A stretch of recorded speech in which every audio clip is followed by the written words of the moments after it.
지금 플리 바게닝 도입과 관련돼서 서면 질의에 대한 답변을 보니까 반대하는 입장을 이제 취하고 예, 그렇습니다. 계십니다.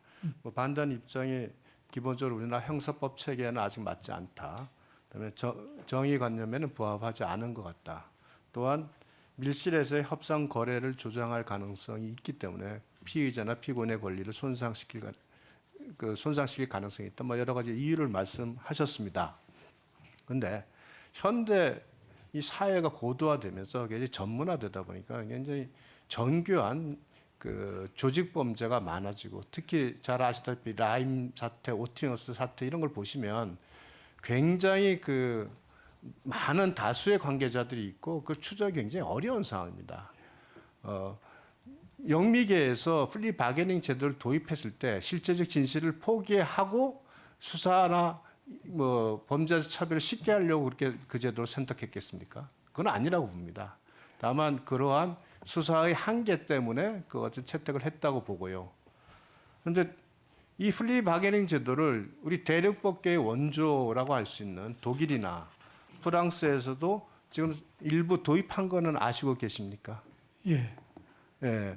그 이 제도가 그 특히 대륙법계에서 사실 맞지 않는 제도임에도 불구하고 그 선진국 특히 법치주의 선진국에서 도입했을 때는 분명히 어떤 실체적 진실 규명을 위한 수사력의 한계 뭐 이런 다 고민해서 채택하지 않았겠습니까? 예, 그렇습니다. 우리나라에서도 지금 특정 금융 범죄에 대해서는 내년 1일부터 플리 바게닝 제도를 일부 도입해서 운영을 합니다. 근데 일본 같은 경우가요, 사실은 저희 법제가 대부분 일본에서 개수를 해가지고 굉장히 많이 적용을 하는데, 일본에서 2016년도에 형사소송법을 개정하면서 아주 상세하게 플리 바게닝 제도에 관해서 변형된 형태로 도입을 했습니다. 한번 보시면 지금 잘 보이시죠? 예, 예.